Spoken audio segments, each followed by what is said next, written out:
इधर पाकिस्तानी फौज को अमेरिका से मदद मिली तो बलोच नेता भड़क गए। उन्होंने अमेरिकी राष्ट्रपति डोनाल्ड ट्रंप पर गुस्सा निकाला। अमेरिका ने पाकिस्तान को F-16 लड़ाकू विमानों के लिए 68 करोड़ डॉलर यानी भारतीय रुपयों में करीब 6000 करोड़ रुपए की सैन्य मदद देने की मंजूरी दी थी और अमेरिका के इसी फैसले पर बलोच नेताओं ने भारी नाराजगी जताई। उन्होंने डोनाल्ड ट्रंप को एक चिट्ठी लिखी और उनसे अपील की कि वो पाकिस्तान को दी जा रही सैन्य मदद को तुरंत रोक दें। बलोच नेताओं ने अंदेशा जताया कि पाकिस्तान अमेरिका से मिले इन पैसों और हथियारों का इस्तेमाल बलोच समुदाय के लोगों पर हमला करने के लिए करेगा। यही नहीं, बलोच नेताओं ने चिट्ठी में इस बात का भी जिक्र किया कि बलूचिस्तान में हुए कई हमलों में अमेरिकी हथियारों का इस्तेमाल किया गया था। और इसके साथ ही बलोच नेताओं ने अमेरिका को पाकिस्तान के उस धोखे की भी याद दिलाई जो उसने ओसामा बिन लादेन के वक्त दिया था। और चिट्ठी में खास तौर पर उसका जिक्र किया गया कि पाकिस्तान ने बार बार अमेरिका को धोखा दिया। उसने ओसामा बिन लादेन को अपने घर में ही छिपा कर रखा था, साथ ही कई दूसरे आतंकियों को भी उसी ने पाला। इन बातों के साथ बलोच नेताओं ने डोनाल्ड ट्रंप से अपील की कि वो पाकिस्तान पर जरा भी भरोसा न करें, क्योंकि वो अमेरिका से ही मिले F-16 लड़ाकू विमानों का इस्तेमाल अमेरिका और इजराइल के खिलाफ भी कर सकता है। दावा किया गया कि पाकिस्तान ईरान और तुर्की के साथ मिलकर अपने एजेंडे पर लगा हुआ है। और इन दावों के साथ बलोच नेताओं ने अमेरिका से अपील की कि वो पाकिस्तान के पुराने रिकॉर्ड की समीक्षा कर उसके लिए नई नीति बनाए, ताकि पाकिस्तान अमेरिका से मिली मदद का इस्तेमाल बलूचिस्तान के लोगों पर जुल्म ढाने के लिए न कर सके। बलूचिस्तान क्षेत्रफल के हिसाब से पाकिस्तान का सबसे बड़ा प्रांत है, लेकिन वहां रहने वाले लोग लंबे वक्त से पाकिस्तान की सरकार के खिलाफ आवाज उठाते रहे। वहां के लोगों का आरोप है कि पाकिस्तान ने उनकी जमीनों पर जबरन कब्जा करने के साथ ही उन पर तरह तरह के अत्याचार किए। इसी वजह से बलोच समुदाय के लोग बलूचिस्तान को पाकिस्तान से अलग करने की मांग करते आ रहे हैं। भारत की सबसे बड़ी कार कंपनी मारुति ने इलेक्ट्रिक सेगमेंट में अपनी एसयूवी ई विटारा से हलचल मचा दी है। मारुति की एसयूवी ई विटारा इस वक्त देश भर में इलेक्ट्रिक गाड़ियों को लेकर जागरूकता मुहिम में शामिल है।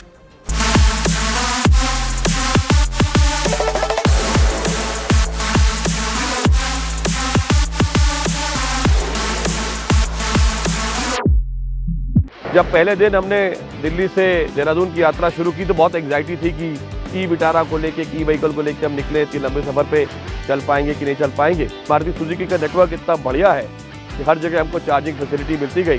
फिर हम साहब देहरादून से चंडीगढ़ गए। जब चंडीगढ़ से हम बड़े धर्मशाला की ओर तो पहाड़ी रास्ता शुरू हुआ, तो पहाड़ी रास्ते पे देखा कि हिल असिस्ट काम करता है। फिर धर्मशाला से हम आपको लेके आए जम्मू की तरफ, तो सारी डाउनहिल राइड थी। तो डाउनहिल राइड पे हमें पता लगा कि जब आप ब्रेक लगाते हैं तो एक्चुअली आपकी बैटरी की लाइफ बढ़ जाती है, किलोमीटर्स बढ़ जाते हैं, तो चार्जिंग हो जाती है। फिर जम्मू से हमने श्रीनगर की यात्रा की, आखिरी पड़ाव था श्रीनगर हमारा।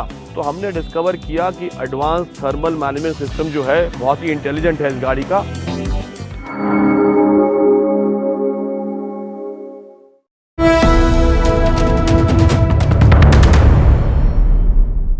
मध्य प्रदेश के जबलपुर में उस वक्त सनसनी मच गई जब वहां एक रेत कारोबारी की दिन दहाड़े हत्या कर दी गई। मोटरसाइकिल से आए दो बदमाशों ने उन्हें सड़क पर काफी दूर तक दौड़ाया और फिर सिर पर गोली मार दी। जिस सड़क के किनारे रेत कारोबारी की हत्या की गई उस पर लगातार लोगों का आना जाना लगा हुआ था, लेकिन बेखौफ बदमाशों ने सबके सामने चिंटू ठाकुर नाम के कारोबारी की जान ले ली और फरार हो गए। मोटरसाइकिल से बदमाशों ने जब हमला किया तो रेत कारोबारी ने जान बचाने की कोशिश की। उन्होंने भागना शुरू कर दिया, लेकिन जब उन्हें लगा कि पिस्तौल लिए आरोपी पीछा नहीं छोड़ेंगे तो वो एक मकान के पास रुक गए। इतने में वो दोनों बदमाश भी वहां पहुंच गए। कारोबारी ने एक आरोपी का हाथ पकड़ने की कोशिश की, लेकिन उसने उन्हें जमीन पर पटक दिया और इसके बाद दोनों बदमाशों ने रेत कारोबारी चिंटू ठाकुर को घेर लिया। इस दौरान कारोबारी ने हाथ पैर चलाना जारी रखा ताकि किसी भी तरह अपनी जान वो बचा सकें। सड़क पर पटके जाने के बाद चिंटू ठाकुर ने उठने की भी कोशिश की, लेकिन इससे पहले कि वो उठ पाते उनके सिर पर पीछे से गोली मार दी गई। पहली गोली लगते ही वो मुंह के बल जमीन पर लेट गए, लेकिन बेखौफ बदमाश ने उनके सिर पर एक एक कर कई गोलियां चला दी, वो भी बिल्कुल करीब से, मानो वो पूरी तसल्ली कर लेना चाहता हो कि इस हमले के बाद कारोबारी के बचने की कोई संभावना ही ना हो।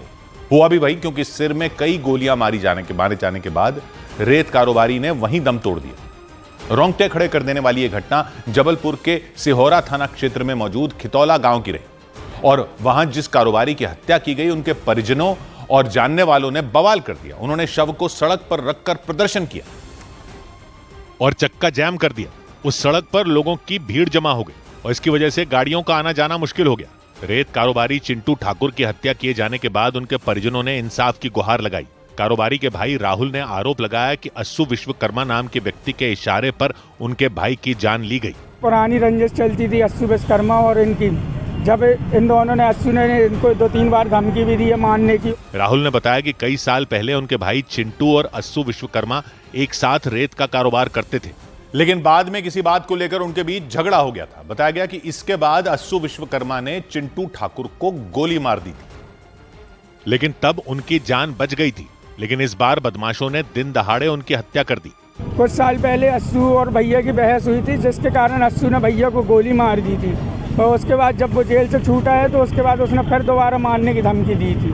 पुलिस ने बताया कि अस्सू विश्वकर्मा पहले भी कई अपराधों में शामिल रहा है। पुलिस रिकॉर्ड से ये पता चला है कि उसके खिलाफ में कई मामले दर्ज हैं और वो आपराधिक प्रवृत्ति का व्यक्ति है। पुलिस ने इस मामले में सख्त कार्रवाई का भरोसा दिया और इसी के बाद सड़क पर प्रदर्शन कर रहे कारोबारी के परिवार वाले वहां से हटने को तैयार हुए। उधर उत्तर प्रदेश के झांसी रेंज के आईजी ने एक महिला की शिकायत पर कार्रवाई न होने पर एक थानेदार को जमकर फटकार लगाई। उनके सामने अपनी समस्या लेकर पहुंचे उस व्यक्ति ने दावा किया कि कई बार थाने जाने के बावजूद उनकी शिकायत दर्ज नहीं की गई। और जैसे ही यह मामला झांसी रेंज के आईजी आकाश कुल्हरी के सामने आया, उन्होंने तुरंत वहां के थानेदार को फोन लगा दिया। इसी पे आपको सस्पेंड कर देना चाहिए। अब तो देखोगे ही तुम, अब कॉल किया हूं मैं तो अब तो देखोगे ही तुम। ये 7 बार आ चुके हैं भाई। इस बीच थानेदार ने सफाई दी कि वो व्यक्ति थाने नहीं पहुंचे, लेकिन आईजी इससे सहमत नहीं हुए। इतनी सी सिंपल सी समस्या के लिए अगर इसको इतना घूमना फिरना पड़ा तो तुम किस बात के वहां पे जो है थाना प्रभारी बने हुए हो? नहीं सर, मेरे सामने नहीं आई सर। ये आप गए थे थाने पे? आईजी ने थानेदार से पूछ लिया कि ये कैसे हो सकता है कि पीड़ित 100 किलोमीटर दूर उनके दफ्तर आ गया लेकिन अपने घर के नजदीक थाने नहीं गया। और जानकारी के मुताबिक उस व्यक्ति का जमीन को लेकर किसी के साथ झगड़ा हुआ था और वो इसी मामले की शिकायत दर्ज करवाना चाहते थे, लेकिन आरोप लगाया गया कि थाने में कोई भी उनकी बात सुनने के लिए तैयार नहीं हुआ। इसके बाद आईजी ने थानेदार को आदेश दिया कि वो तुरंत जाकर मामले की जांच करें। अब तो ये मेरे तो संज्ञान में आ गया है। अब ये चाहे तुम्हारे पास आए या ना आए, अब तुम इनके पास जाओगे, ठीक है? यही नहीं, आईजी आकाश कुल्हरी ने मामले की जांच के लिए उन्हें डेडलाइन भी दे दी। तो अब तुम ही 5 किलोमीटर चलोगे, ठीक है? और ये मेरे को परसों तक जो है रिपोर्ट तुम मेरे को फोन करके बताओगे कि सर ये समस्या का समाधान हो गया है, और अगर नहीं हुआ तो क्या कारण है जिससे समस्या का समाधान नहीं हो रहा है। अधिकारी से सख्त आदेश मिलते ही थानेदार ने पीड़ित को इंसाफ दिलवाने का भरोसा दिया। और इतना ही नहीं, आईजी आकाश कुल्हरी ने एक थाने का निरीक्षण किया और इस दौरान लापरवाही बरतने वाले 3 पुलिसकर्मियों को सस्पेंड कर दिया। हुआ यह कि आकाश कुल्हरी अचानक निरीक्षण के लिए मऊ रानीपुर थाने में पहुंच गए और उन्होंने वहां पर मिशन शक्ति केंद्र का निरीक्षण किया। इस दौरान आकाश कुल्हरी ने थाने में मौजूद पुलिसकर्मियों से कुछ सवाल पूछे। आप मिशन शक्ति केंद्र प्रभारी से लेकर